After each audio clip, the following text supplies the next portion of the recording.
कुनै पनि विषयवस्तु बुझ्नका लागि तीनटा कुराले त्यो विषयवस्तुलाई प्रभावित गर्छ। पहिलो कुरा भनेको द्रष्टा, को व्यक्ति हो त्यो जसले त्यो विषय हेर्दैछ। दोस्रो कुरा भनेको दृष्टि, तपाईले कुन दृष्टिले हेर्दै हुनुहुन्छ त्यो विषयलाई। तेस्रो भनेको दृष्टिकोण। द्रष्टा, दृष्टि र दृष्टिकोण, यो तीनटा कुराले हरेक विषयवस्तुलाई प्रभावित गरिरहन्छ। एउटै विषयवस्तुलाई यहाँ बसेका हामी 40 जनाले 40 थरीबाट हामी हेरिराखेका हुन्छौँ। किन हेरिरहेका हुन्छौँ भने तीनटा विषयवस्तु, द्रष्टा, दृष्टि र दृष्टिकोण, यो तीनटा कुराले असर गर्छ। त्यही भएर मेरो पहिलो विनम्र आग्रह के छ भने हामी यो विषयमा प्रवेश गर्नुभन्दा पहिला हामी आफूलाई कहाँ राखेर यो विषयको अध्ययन गर्ने। हामी आफूलाई एउटा महिलाको रूपमा हेर्ने कि पुरुषको रूपमा हेर्ने कि जातिको रूपमा हेर्ने कि समुदायको रूपमा हेर्ने कि अथवा एउटा नेपाली भएर हेर्ने। मेरो विनम्र आग्रह के छ भने केही क्षणका लागि हामी अरू सबै कुरा बिर्सौँ र नेपाली भएर मात्र त्यो विषयलाई अध्ययन गरौँ। किनभने मैले बोलिराख्दा कतिपय पक्षलाई पीडा हुन सक्छ, मैले बोलिराख्दा कतिपय कुरालाई व्यक्तिगत रूपमा चोट लाग्न सक्छ, त्यसका लागि मलाई माफ गरिदिनु होला। यो भनिराख्दा मैले तपाईहरुलाई एउटा शब्द आग्रह गर्छु कि नोट गर्नुहोस्। त्यो भनेको व्यवहारिक तटस्थता हो, बिहेभियर न्युट्रलिटी। कि हामी कहाँ त्यति अभ्यास भन्न आएको र हामीले अभ्यास नगरेकै कारणले हामीले धेरै पक्षबाट दुःख पाएको। बिहेभियर न्युट्रलिटी भनेको कुरा के हो भने म जन्मले ब्राह्मण हो, मैले कुनै दिन मैले डाक्टर उप्रेतीजी कहाँ गएँ, संविधानको विषयमा कुरा गरेँ। उहाँले मलाई के भन्नुभयो भने चिया खाएर जाउँ न भन्नुभयो। मैले होस् नखाउँ भने फर्केँ। अर्को दिन म कुनै मेरो अभिन्न मित्र, मैले कुनै विश्वकर्माजी कहाँ गएँ र संविधानकै विषयमा कुरा गरेँ। उहाँले पनि के भन्नुभयो भने चिया खाएर जाउँ न भन्नुभयो। मैले होस् नखाउँ भने। मलाई के लाग्छ भने मैले दुवै ठाउँमा बराबर व्यवहार गरेको छु। मलाई फिल हुन्छ कि मैले उप्रेतीजीसँग पनि तलमाथि व्यवहार गरिनँ र विश्वकर्माजीसँग पनि तलमाथि व्यवहार गरिनँ। तर त्यसको इम्प्याक्ट के हुन्छ भने उप्रेतीजीले त्यो विषयलाई चर्चाको विषय पनि बनाउनुहुन्न। तर मेरा अभिन्न मित्र विश्वकर्माजीले के भन्नुहुन्छ भने मेरो पानी चल्दैन, पानी बिनाको चिया बन्दैन, त्यही भएर बाहुनको छोरोले चिया खाएन।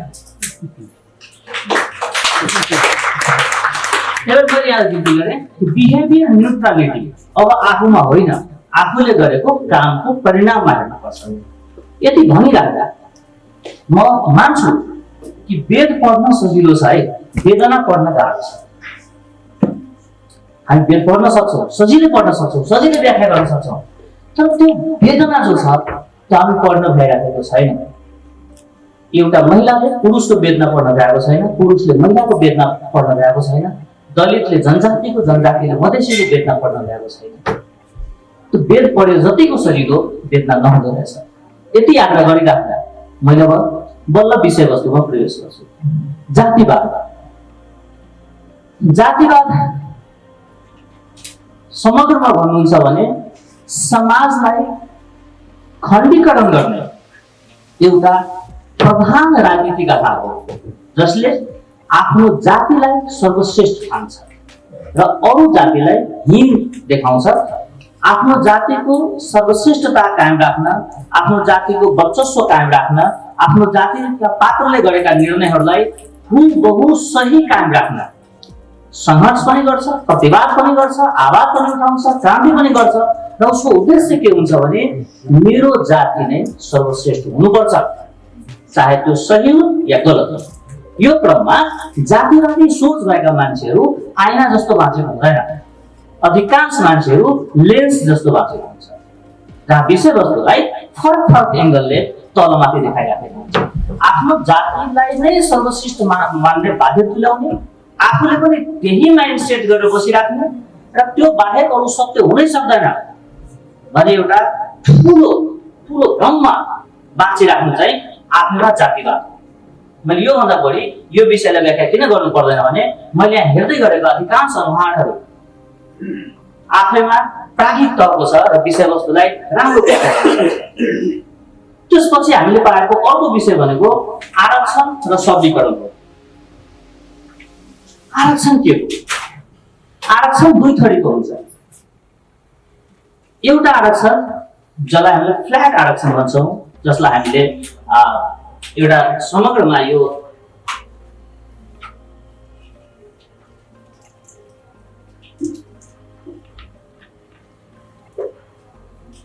जसलाई हामीले भर्टिकल आरक्षण भन्छौँ। त्यो भर्टिकल आरक्षण भनेको यो जातले आरक्षण पाउँछ, त्यो फ्ल्याटमा हुन्छ। यो समुदायले आरक्षण पाउने फ्ल्याटमा हुन्छ।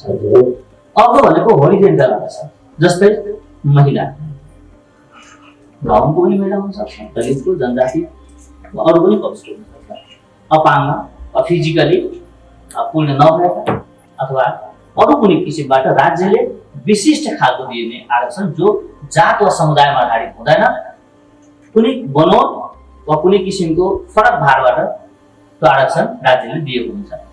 अर्थात् आरक्षणलाई हामीले दुई किसिमले व्याख्या गर्न सक्छौँ, जसलाई एउटालाई पूर्वाधार र अर्को क्षैतिज भन्छ आरक्षण, भर्टिकल र होरिजेन्टल। यो वास्तव भन्नु छ भने आरक्षण चाहिँ सामाजिक न्याय र आत्मसम्मानका पक्षधर होइन। आरक्षणले देश बलियो गर्दैन, जात बलियो गर्छ। आरक्षणले परिवार बलियो गर्छ, समाज बलियो गर्न सक्दैन। आरक्षणले समाजलाई खण्डित गर्दै जान्छ। विश्वका थुप्रै मुलुकका धेरै उदाहरण हामीसँग छ, तर म नेपालकै उदाहरण तपाईँहरूको अगाडि पेश गर्छु। कुनै समयमा मधेसी भनिसकेपछि एउटा ढिक्का थियो, आरक्षण भइसकेपछि मधेसीमा ब्याकवर्ड फरवर्डको कुरा आयो। ब्याकवर्डभित्र पनि ओबीसी नन ओबीसीका कुराहरू आए, मुस्लिमभित्र पनि सिया र सुन्नीका कुराहरू आए। यसरी समाजलाई बिस्तारै बिस्तारै बिस्तारै बिस्तारै खण्डित गर्दै गयो आरक्षणले कुनै पनि समाजलाई एक ठाउँमा राख्न दिँदैन। आरक्षणले मत निर्माण गर्छ, मती निर्माण गर्दैन। नेताका लागि एउटा जनाधार निर्माण गर्न सक्छ, तर त्यो आरक्षण त्यही समाजलाई दलियो बन्न दिँदैन, उसलाई सबल हुन दिँदैन, उसमा सबलीकरणमा उसलाई आउन दिँदैन। उसलाई चाहिँ कहीँ न कहीँ त्यो समाजलाई एउटा अनुकम्पामा आधारित, एउटा अनुदानमा आधारित, एउटा दयामा आधारित, एउटा कृपामा आधारित, अर्थात् सुन्दा अप्रिय लागे पनि भीखमा आधारित एउटा समाज निर्माण गर्छ। यसले समग्रमा देशलाई बलियो हुन दिँदैन। मैले अघि पनि यहाँलाई बिन्ती गरेँ कि हामी यो कक्षामा बसिराख्दा नेपाली मात्र भएर सोचौँ है। यो आरक्षण आफैमा एउटा अनुदान मात्रै हो, यसले प्रणालीलाई कमजोर बनाउँछ। तपाईँ हामी एकछिन सोचौँ त, नेपालको 77 जिल्लाको सिडिओहरू 77 जातको राख्ने हो अथवा जुनसुकै जातको सक्षम सिडिओ होस् जसले रुल अफ ल लागू गरोस् र नेपालका कुनै पनि नागरिकसँग गैर कानुनी व्यवहार नगरोस् वा समन्यायमा आधारित व्यवहार गरोस्, समभावमा आधारित व्यवहार गरोस्। हामीले कस्तो देश चाहन्छौँ?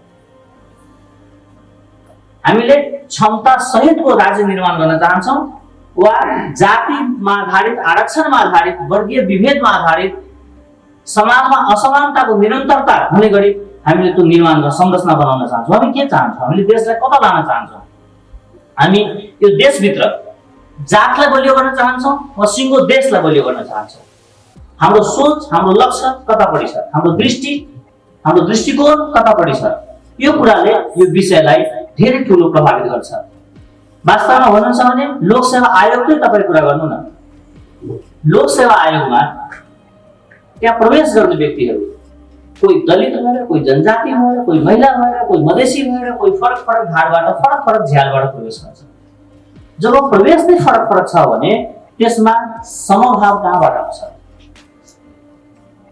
बरु राज्यले यदि 50 जना मधेसी युवा साक्षात्कृत चाहिएको छ भने 500 मधेसी युवालाई प्रशिक्षण दिएको भए हुन्थ्यो।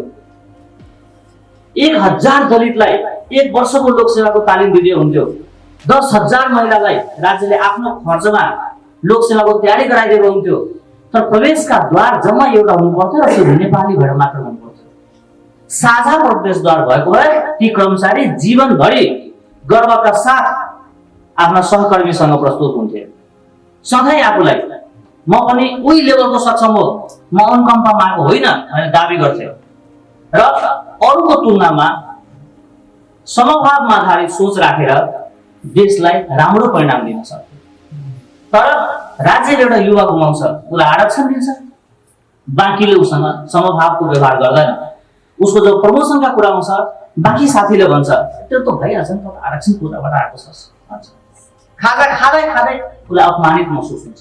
उसिनको जागिर अवधि आफूलाई नेपालीत्व सहितको पूर्ण नेपालीत्व सहितको अरू जस्तो प्रतिस्पर्धी जस्तो अरू साथीहरू जस्तो समभावमा आधारित आफूलाई प्रतिस्पर्धीको रूपमा भित्रबाट त फिल गर्न सक्दैन।